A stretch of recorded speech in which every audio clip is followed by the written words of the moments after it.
જય શ્રી કૃષ્ણ। આ વિડીયોમાં દેવ ઉઠી એકાદશી વ્રતની વિધિ, મુહૂર્ત, મહાત્મ્ય અને કથા સાંભળશું। દેવ ઉઠી એકાદશી 4 નવેમ્બર 2022 શુક્રવારના દિવસે આવે છે।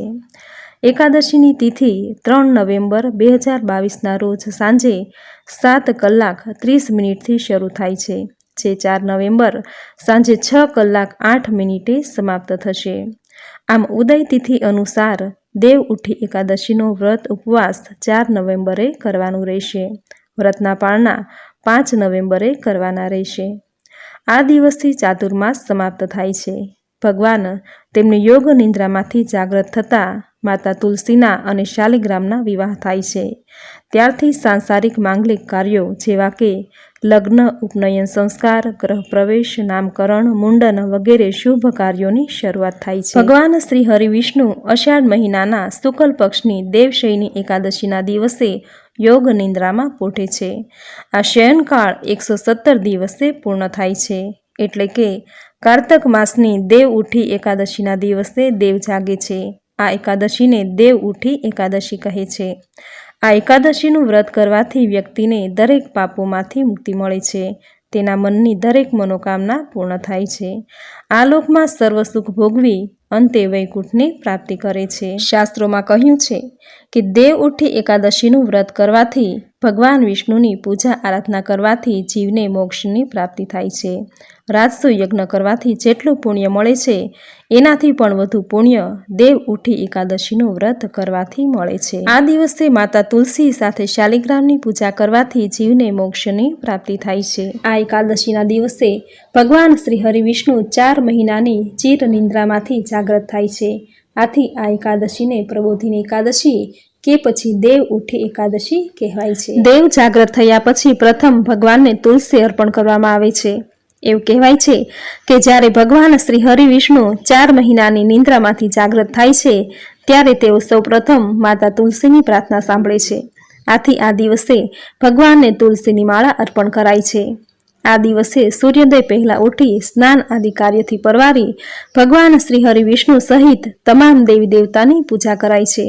ઘરમાં શંખ અને ઘંટડી વગાડી ભગવાન વિષ્ણુને જાગ્રત કરવા, ઘરની સુખ સમૃદ્ધિ માટે ભગવાન શ્રી હરિ વિષ્ણુને પ્રાર્થના કરવી, ઘરનું આંગણું સ્વચ્છ કરી દીવડા પ્રગટાવી સુંદર રંગોળી કરવી, દૂધમાં હળદર ભેળવી માતા તુલસી અને શાલિગ્રામને લેપ લગાડવો, ત્યારબાદ શુદ્ધ જળ, દૂધ આદિથી સ્નાન કરાવી અબીલ, ગલાલ, કંકુ, સુગંધિત પુષ્પ ચડાવી પૂજા કરવી, સંધ્યા સમયે શેરડીના સાંઠાનો મંડપ બનાવવો, માતા તુલસીને 16 શણગારથી સજાવવા, શાલિગ્રામ અને માતા તુલસીની અબીલ, ગુલાલ, કંકુ, ચોખા, ફૂલ આદિથી પૂજા કરવી। આ દિવસે સૌભાગ્યવતી સ્ત્રીઓએ આ પૂજા જરૂર કરવી જોઈએ। માતા તુલસીના આશીર્વાદથી અખંડ સૌભાગ્ય અને સુખ સમૃદ્ધિની પ્રાપ્તિ થાય છે। આ રીતે પૂજા કરી મંગલાષ્ટકનું મધુર ગાન કરવું, પૂજા અર્ચના કરી મીઠાઈ કે કંસારનો પ્રસાદ ધરવો। આ રીતે પૂજા કરી 11 વાર માતા તુલસીની પરિક્રમા કરવી। આ દિવસે જો કોઈ માતા તુલસીના વિવાહની પૂજા અર્ચના કરે છે, તેમની કથા સાંભળે છે, તેને કન્યાદાન કર્યા જેટલું જ પુણ્ય ફળ પ્રાપ્ત થાય છે।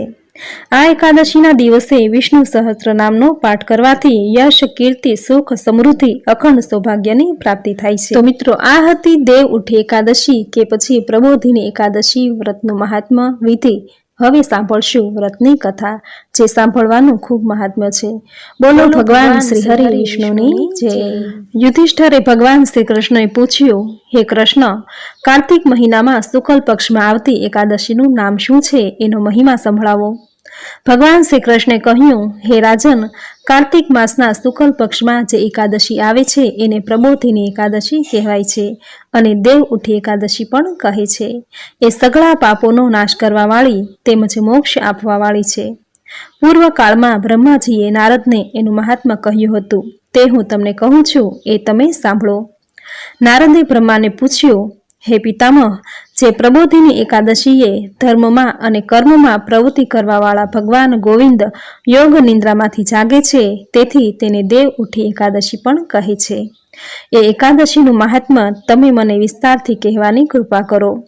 બ્રહ્માએ કહ્યું, હે મુનિશ્રેષ્ઠ નારદ, આ પ્રબોધિની એકાદશીનું મહાત્મ્ય પાપોનો નાશ કરનારું તથા પુણ્યને વધારનારું છે। એટલું જ નહીં, પણ એ પ્રબોધિની એકાદશીનું મહાત્મા જ્ઞાની પુરુષોને તો મુક્તિ અપાવનારું પણ છે.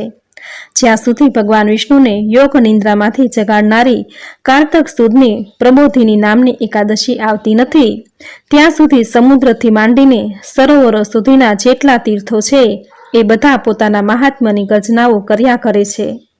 આ પૃથ્વી પર ભગીરથે આણેલી ગંગા પોતાના પુણ્યોને ત્યાં સુધી ગર્જનાઓ કરે છે, જ્યાં સુધી કાર્તિક મહિનાના શુક્લ પક્ષમાં ભગવાન શ્રી હરિને જગાડનારી અને પાપોનો નાશ કરનારી પ્રબોધિની નામની એકાદશી આવતી નથી. આ એકાદશીના દિવસે એકટાણું કરવાથી અનેક જન્મના પાપો નાશ પામે છે. આ દિવસે ઉપવાસ કરવાથી 1000 અશ્વમેઘ યજ્ઞો અને 100 રાજસૂય યજ્ઞો કર્યાનું ફળ મળે છે. વળી જે વસ્તુ દુર્લભ છે, જે મેળવી શકાતી નથી અને જે વસ્તુને ત્રણેય લોકમાં કોઈએ જોઈ પણ નથી, તે વસ્તુને માગવાથી પ્રબોધિની એકાદશી આપે છે. વળી આ એકાદશીના દિવસે ભક્તિભાવપૂર્વક ઉપવાસ કરવાથી એ વ્રત કરનારને ઐશ્વર્ય, સંપત્તિ, ઉત્તમ બુદ્ધિ, રાજ્ય તથા સુખ આપે છે. એટલું જ નહીં, પણ જે પાપો મેરુ પર્વત તથા મંદરાચલ પર્વત જેટલા મોટા હોય તો પણ એ બધાને માત્ર એક પ્રબોધિની એકાદશીનો ઉપવાસ બાળી નાખે છે. તે જ પ્રમાણે હજારો પૂર્વજન્મોનું ભેગું થયેલું પાપ પ્રબોધિની એકાદશીનું વ્રત કરીને રાત્રે જાગરણ કરવાથી અગ્નિ જેમ રૂના ઢગલાને બાળી નાખે એમ સઘળા પાપોને બાળી નાખે છે. જે મનુષ્ય પ્રબોધિની એકાદશીનું વિધિપૂર્વક વ્રત કરીને થોડુંક પણ પુણ્ય કરે છે તો પણ એ પુણ્યનું ફળ મેરુ પર્વત જેટલું મોટું થઈ જાય છે. તેમજ જે મનુષ્ય આ પ્રબોધિની એકાદશીનું વ્રત કરીને એ વ્રત નિમિત્તે મેરુ પર્વત જેટલું મોટું પુણ્ય કરે પણ એ વિધિ વગરનું હોય તો તેનું ફળ અતિ સૂક્ષ્મ મળે છે. એટલે વ્રત અને પુણ્ય વિધિપૂર્વક કરવું જોઈએ. જે મનુષ્ય સાચા મનથી પહેલા ધ્યાન કરે છે અને પછી પ્રબોધિની એકાદશીનું વ્રત કરે છે, તેમના પિતૃઓ નરકના દુઃખોમાંથી છુટકારો મેળવીને ભગવાન વિષ્ણુના ધામમાં જાય છે.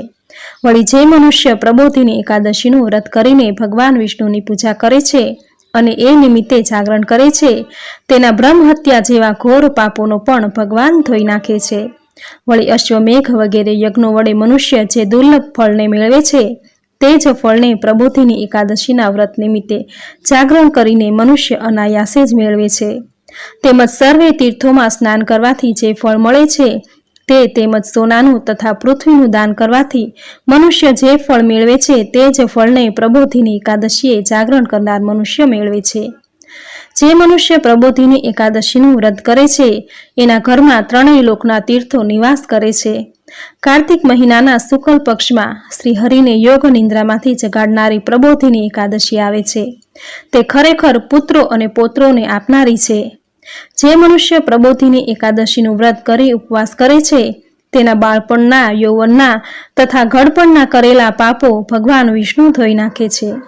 વળી એ એકાદશી ધન ધાન્યને આપનારી, પવિત્ર તેમજ સર્વ પાપોને દૂર કરનારી હોય સૌથી શ્રેષ્ઠ છે. જે મનુષ્ય પ્રબોધિની એકાદશીએ વ્રત કરીને ઉપવાસ કરે છે અને તે દિવસે ભગવાન વિષ્ણુનું પૂજન કરે છે, એને કાંઈ પણ દુર્લભ હોતું નથી. ચંદ્રના ગ્રહણમાં દાન વગેરે પુણ્ય કરવાથી જે ફળ મળે છે, તેનાથી 1000 ગણું પુણ્ય ફળ પ્રબોધિની એકાદશીએ વ્રત કરીને જાગરણ કરવાથી પ્રાપ્ત થાય છે. વળી પ્રબોધિની એકાદશીએ સ્નાન, દાન, જપ, તપ, હોમ, સ્વાધ્યાય તેમજ શ્રી વિષ્ણુનું પૂજન કર્યું હોય તો તે સઘળું કરોડ ગણું ફળ આપનાર થાય છે. વળી જે મનુષ્ય ભગવાન વિષ્ણુના ભજનમાં તત્પર રહીને કાર્તિક મહિનાના પારકા અન્નનો ત્યાગ કરે છે, એને ચાંદ્રાયણ વ્રતનું ફળ મળે છે. એ જ પ્રમાણે જે મનુષ્ય શાસ્ત્રોનું પઠન, પાઠન, ચર્ચા વગેરે કરીને કાર્તિક મહિનો પસાર કરે છે, તે પોતાના સર્વ પાપોને બાળી નાખે છે અને 10,000 યજ્ઞો કર્યાનું પુણ્ય ફળ મેળવે છે. કારણ કે કાર્તિક મહિનામાં શાસ્ત્રોની કથાઓ કહેવાથી તેમજ સાંભળવાથી ભગવાન વિષ્ણુ જેટલા પ્રસન્ન થાય છે, એટલા યજ્ઞો, દાનો તથા જપ વગેરે કરવાથી પ્રસન્ન થતા નથી.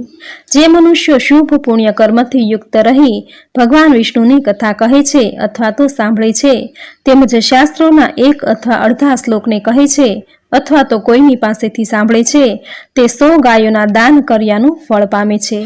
એ જ કારણને લીધે કાર્તિક મહિનામાં ભગવાન વિષ્ણુની સામે શાસ્ત્રોનું વાંચન કરવું જોઈએ અથવા તો સાંભળવા જોઈએ. જે મનુષ્ય માત્ર લોક કલ્યાણ માટે જ ભગવાન વિષ્ણુની કથા કહે છે, તે મનુષ્ય પોતાના 100 કુળોને તારે છે. તે જ પ્રમાણે જે મનુષ્ય કાર્તિક મહિનામાં વિશેષ કરીને ભગવાન શ્રી વિષ્ણુની કથા સાંભળે છે તે 1000 ગાયોના દાન કર્યાનું પુણ્ય ફળ પામે છે. તે જ પ્રમાણે જે મનુષ્ય પ્રબોધિની એકાદશીના દિવસે ભગવાન શ્રી હરિની કથા સાંભળે છે તે મનુષ્ય 7 બોટોવાળી પૃથ્વીનું દાન કરવાથી જે ફળ મળે છે તે ફળને પ્રાપ્ત કરે છે, એમાં સંશય નથી. વળી જે મનુષ્ય ભગવાન વિષ્ણુની કથા સાંભળ્યા પછી કથાકાર પુરાણીનું પોતાની શક્તિ અનુસાર પૂજન કરી દક્ષિણા આપે છે તેઓને મૃત્યુ પછી અક્ષય અવિનાશી લોક પ્રાપ્ત થાય છે. વળી જે મનુષ્ય ગીત, ભજન અને ધાર્મિક પુસ્તકો વાંચવા કે ધાર્મિક કથાઓ સાંભળવામાં કાર્તિક મહિનો પસાર કરે છે એનો પુનર્જન્મ થતો નથી. જે મનુષ્ય કાર્તિક માસમાં ગીત, ભજન, ધૂન, કીર્તન વગેરે વાજિંત્રો સહિત કરે છે તેમજ ભગવાન વિષ્ણુની કથા ભક્તિભાવપૂર્વક કહે છે તે મનુષ્યો મૃત્યુ પછી 3 લોકમાં વિરાજમાન થાય છે. કાર્તિક માસમાં પ્રબોધિની એકાદશીએ ઘણા સુવાસિત પુષ્પોથી, અનેક પ્રકારના સ્વાદિષ્ટ ફળોથી તેમજ કપૂર, અગર, ચંદન તથા કેસર વડે ભગવાન શ્રી વિષ્ણુની પૂજા અવશ્ય કરવી જોઈએ, કારણ કે તેથી મનુષ્ય પુનર્જન્મ પામતો નથી. પ્રબોધિની એકાદશીના દિવસે ધનની કંજૂસાઈ ન કરવી, કારણ કે એ દિવસે દાન વગેરે કરવાથી અસંખ્ય પુણ્યની પ્રાપ્તિ થાય છે. પ્રબોધિની એકાદશીનું વ્રત કરીને એ નિમિત્તે જાગરણ કરવાથી દરેક મનુષ્ય મન, વચન તથા કર્મથી જે કંઈ પાપ કરે છે તે બધા ભગવાન વિષ્ણુ ધોઈ નાખે છે. એટલું જ નહીં પણ એ વ્રત કરનાર તેના સેંકડો જન્મોના ઉત્પન્ન થયેલા બધા જ પાપોમાંથી છૂટી જાય છે. પ્રબોધિની એકાદશીના દિવસે વ્રત કરીને ઉપવાસ કરવાથી ભગવાન વિષ્ણુને ખૂબ સંતોષ થાય છે. એમનું પૂજન કરવાથી અગણિત પુણ્ય મળે છે અને વૈકુંઠ ધામની પ્રાપ્તિ થાય છે. વળી એ એકાદશીએ જાગરણ કરતી વખતે મનુષ્યએ શંખમાં પાણી લઈને અનેક પ્રકારના સ્વાદિષ્ટ ફળો તેમજ દ્રવ્યો લઈને ભગવાન વિષ્ણુને અધર્ય આપવું જોઈએ. સર્વ તીર્થોમાં સ્નાન વગેરે કરીને તેમજ સર્વ પ્રકારના દાનો કરીને મનુષ્ય જે ફળ મેળવે છે એનાથી કરોડ ગણા વધારે ફળ મનુષ્ય પ્રબોધિની એકાદશીના દિવસે ભગવાન વિષ્ણુને અધર્ય આપીને મેળવે છે. ભગવાનને અધર્ય પ્રદાન કર્યા પછી ભોજન, વસ્ત્ર વગેરે અર્પણ કરી પૂજા કરાવનાર ગુરુદેવની અવશ્ય પૂજા કરવી તેમજ ભગવાન વિષ્ણુની પ્રસન્નતા માટે તે ગુરુદેવને દક્ષિણા પણ આપવી. જે મનુષ્ય કાર્તિક માસમાં શ્રીમદ ભગવતનું શ્રવણ કરે છે તેમજ પુરાણનો પાઠ કરે છે એને એક અક્ષર પર કપિલા ગાયનું દાન કર્યા જેટલું પુણ્ય ફળ મળે છે. જે મનુષ્ય કાર્તિક મહિનામાં શાસ્ત્રમાં કહ્યા પ્રમાણે પોતાની શક્તિ અનુસાર વૈષ્ણવ વ્રત એટલે કે એકાદશીનું વ્રત કરે છે તેના સઘળા પાપો બળીને ભસ્મ થઈ જાય છે અને મૃત્યુ પછી અવશ્ય મુક્તિ પામે છે. વળી જે મનુષ્ય કાર્તિક માસમાં કેવડાના પુષ્પના એક જ પાનથી ગરુડધ્વજ શ્રી વિષ્ણુ ભગવાનને પૂજવાથી તેના ઉપર 1000 વર્ષ સુધી મધુસૂદન શ્રી વિષ્ણુ ભગવાન અત્યંત પ્રસન્ન રહે છે. વળી હે દેવર્ષિ નારદ, જે મનુષ્ય કાર્તિક મહિનામાં અગથિયાના પુષ્પો વડે જનાર્દન શ્રી વિષ્ણુ ભગવાનને પૂજે છે તો તેના દર્શનથી નરકનો અગ્નિ ઓલવાઈ જાય છે. તે જ પ્રમાણે જે મનુષ્ય કાર્તિક મહિનામાં અગથિયાના પુષ્પો વડે પુરુષોત્તમ શ્રી વિષ્ણુ ભગવાનને પૂજ્યા હોય તો સૂર્ય, ચંદ્ર તેમજ દેવતાઓ જે ઉત્તમ ભોગો ભોગવે છે એવા ભોગો પુરુષોત્તમ શ્રી વિષ્ણુ ભગવાન એને આપ્યા જ કરે છે. જે મનુષ્યો કાર્તિક મહિનામાં ભગવાન જનાર્દનને તુલસીના પત્રો અને પુષ્પો અર્પણ કરે છે તે મનુષ્યનું હે વત્સ જન્મોનું એકત્રિત થયેલું સઘળું પાપ તે બાળી નાખે છે. કારણ કે તુલસીનું કાયમ દર્શન કર્યું હોય, સ્પર્શ કર્યો હોય, ધ્યાન કર્યું હોય, તુલસીનું નામ લઈ એનું કીર્તન કર્યું હોય, એની સ્તુતિ કરી હોય, એને રોપી હોય, કાયમ સિંચન કર્યું હોય, હંમેશા એનું પૂજન કર્યું હોય તેમજ નમન કર્યું હોય તો તુલસી પવિત્ર હોય સર્વનું કલ્યાણ કરે છે. માટે હે મુનિ, જે લોકો તુલસીના 9 પ્રકારે એટલે કે દર્શન, સ્પર્શ, ધ્યાન, નામ કીર્તન, સ્તુતિ, રોપણ, સિંચન, નિત્ય પૂજન અને નમન આમ દરરોજ ભક્તિ કરે છે તેઓ હજારો કરોડો યોગો સુધી પોતાના પુણ્યનો વિસ્તાર કરે છે. તેમજ હે મુનિ, પુરુષોએ રોપેલી તુલસી જ્યાં સુધી પૃથ્વી પર ફૂલે ફાલે છે ત્યાં સુધી તેઓના વંશમાં તેઓ જન્મ્યા હોય અને તેઓ જન્મીને સ્વર્ગમાં ગયા હોય તે બધાનો કલ્પકાળના હજારો વર્ષો સુધી વૈકુંઠ ધામમાં વાસ થાય છે. હે નારદ, દરેક પ્રકારના ઘણા પુષ્પો તેમજ દરેક પ્રકારના ઘણા પાંદડાઓ ભગવાન શ્રી વિષ્ણુને અર્પણ કરવાથી જે ફળ મળે છે તે જ ફળ કાર્તિક માસમાં તુલસીનું માત્ર એક જ પાન વિષ્ણુને અર્પણ કરવાથી મળે છે. કાર્તિક મહિનાને આવેલો જોઈ શ્રી મહાવિષ્ણુનું કોમળ તુલસીના પાન વડે નિયમપૂર્વક અવશ્ય પૂજન કરો, કારણ કે સેંકડો યજ્ઞો વડે દેવનું યજન પૂજન કરીને તેમજ અનેક પ્રકારના દાનો દઈને મનુષ્ય જે ફળ મેળવે છે તે જ ફળ કાર્તિક મહિનામાં તુલસીના પાન વડે પૂજન કરવાથી મેળવાય છે. ઇતિ શ્રી કાર્તક માસે પ્રબોધિની એકાદશી વ્રત કથા સંપૂર્ણમ. બોલો ભગવાન શ્રી હરિ વિષ્ણુની જય. તો મિત્રો, આ હતી પ્રબોધિની એકાદશી વ્રતની વિધિ, મહાત્મ્ય અને કથા વાર્તા. મિત્રો, એકાદશી એટલે અતિ પુણ્ય આપનારી તિથિ છે. એકાદશીના દિવસે ભૂલથી પણ તુલસી પત્ર ન તોડવા.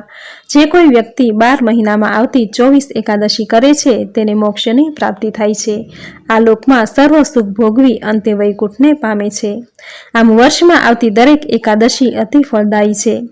દેવ ઉઠી એકાદશીનું વ્રત પૂજન કરવાથી કન્યાદાન કર્યાનું પુણ્ય ફળ પ્રાપ્ત થાય છે. જે વ્યક્તિને સંતાનમાં દીકરી નથી તે તુલસી વિવાહ કરાવે તો તેને કન્યાદાનનું પુણ્ય ફળ પ્રાપ્ત થાય છે. જીવનમાં યશ, કીર્તિ, સુખ, સમૃદ્ધિ અને સૌભાગ્યની પ્રાપ્તિ થાય છે. તો મિત્રો, આ હતું દેવ ઉઠી એકાદશી વ્રતની વિધિ, મહાત્મ્ય અને આ દિવસે કરાતી પૂજન વિધિ તેમજ આ દિવસે સાંભળવામાં આવતી કથા વાર્તા. જો એકાદશીનું વ્રત ન કરી શકાય તો વ્રતની કથા જરૂર સાંભળવી જોઈએ. જે સાંભળવા માત્રથી જ વ્રત કર્યા જેટલું જ પુણ્ય ફળ પ્રાપ્ત થાય છે. તો આજના આ વિડીયોમાં પ્રબોધિની એકાદશી કે પછી દેવ ઉઠી એકાદશી વ્રતની કથા તમે પૂરી શ્રદ્ધાથી સાંભળી. જે સાંભળ્યાનું પુણ્ય ફળ તમને જરૂર પ્રાપ્ત થશે. તો વિડીયોને લાઈક કરી કોમેન્ટમાં જય શ્રી હરિ વિષ્ણુ, જય તુલસી માં, જય મા લક્ષ્મી જરૂર લખજો. ચેનલ સબસ્ક્રાઇબ કરી બાજુમાં બેલ આઇકન જરૂર પ્રેસ કરજો. આવી જ નવી ધાર્મિક માહિતી, નવા ધાર્મિક વિડીયો, નવી ધાર્મિક કથા સાથે ફરી મળીશું. ત્યાં સુધી આપ સૌને મારા જય શ્રી કૃષ્ણ.